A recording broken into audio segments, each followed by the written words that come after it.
नमस्कार दोस्तों, आज हम बात करेंगे देश के सैनिकों की।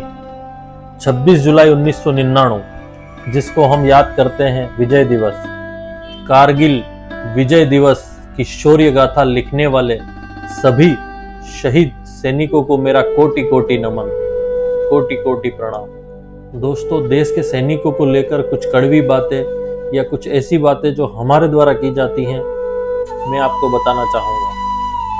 वैसे तो हर आपदा, हर विकट परिस्थिति में, संकट की घड़ी में हम देश की आर्मी के सैनिकों को, जवानों को याद करते हैं। लेकिन जब कोई उद्घाटन करना हो, जब किसी का फीता काटना हो, अच्छा काम करना हो, तो हम देश के नेताओं को बुलाते हैं। हमारे लिए दिन रात एक कर, अपनी जान जोखिम में डालकर जो जवान सरहद पर हमारी रक्षा के लिए खड़े होते हैं, उनको कोई याद नहीं करता। यहाँ तक कि उनके रिश्तेदार और साथी मित्र भी सिर्फ फ्री की चीज़ों के लिए और अच्छी चीज़ों के लिए ही उनको याद करते हैं कि आर्मी में कुछ चीज़ें अच्छी मिलती हैं या उनके नाम से कुछ अच्छे बेनिफिट्स होते हैं, तो सिर्फ फ़ायदों के लिए उनको याद किया जाता है।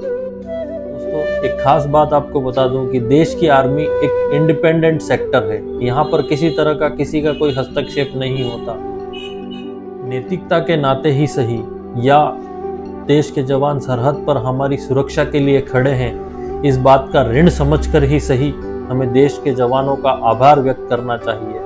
किसी भी तरह से, जैसे ही हमको कोई भी मौका मिले, हमें उनका आभार प्रदर्शन करना चाहिए।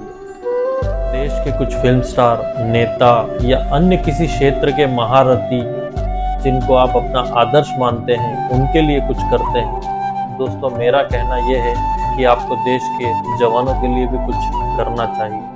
चाहे उनके लिए कोई सोशल पोस्ट करें या फिर जिस किसी भी तरीके से आप करना चाहें, उनकी हौसला अफजाई के लिए आपको कुछ न कुछ करना चाहिए। सेना के जवानों को हमारे देश में वैसे तो आम व्यक्ति की तुलना में कुछ तरह की छूटें दी गई हैं, लेकिन मेरा सरकार से अनुरोध है कि देश के जवानों का सब कुछ फ्री कर देना चाहिए, क्योंकि यह सरहद पे खड़े हैं तभी हम चैन की सांस ले पा रहे हैं। हमारे देश की सरकार को सैनिकों के परिवारजनों की पूर्ण जिम्मेदारी उठाने का निर्णय लेना चाहिए, जिससे कि यदि किसी सैनिक की शहादत हो तो उसके परिवार की हर तरह की ज़रूरत सरकार द्वारा पूरी की जाए और उस सैनिक की जो कुछ भी तनख्वाह रही हो, वह पूरी की पूरी बिना किसी कटौती के उसके परिवार के आश्रितों को दी जानी चाहिए। दुर्भाग्य से यदि किसी सैनिक की शहादत होती है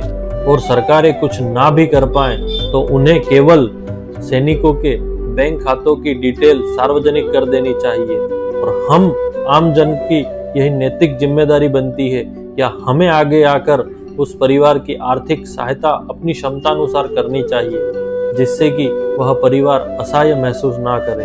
क्योंकि दोस्तों, जो उस सैनिक ने हमारे लिए किया है, हम कुछ भी करके उसका ऋण नहीं उतार सकते। लेकिन हमारी यह छोटी सी कोशिश, छोटी सी सहायता, यह एक छोटी सी पहल उसके परिवार के आत्मसम्मान को बनाए रखती है, बनाए रखने में, जीवन जीने में सहायता करेगी और वह परिवार उस शहीद के ना होने पर भी अकेला महसूस नहीं करेगा। देश के लोगों से और जो कोई भी यह वीडियो देख रहे हैं, सबसे अनुरोध करना चाहूँगा कि देश के सैनिकों का सम्मान करें, उनको आदर से देखें और जब भी आपको मौका मिले तो उनके लिए कुछ न कुछ ज़रूर करें। अंत में मैं सलाम करता हूँ उन सभी सैनिकों को जो हमारी सुरक्षा में सरहद पर तैनात हैं। जय जवान, जय भारत, वंदे मातरम, जय हिंद।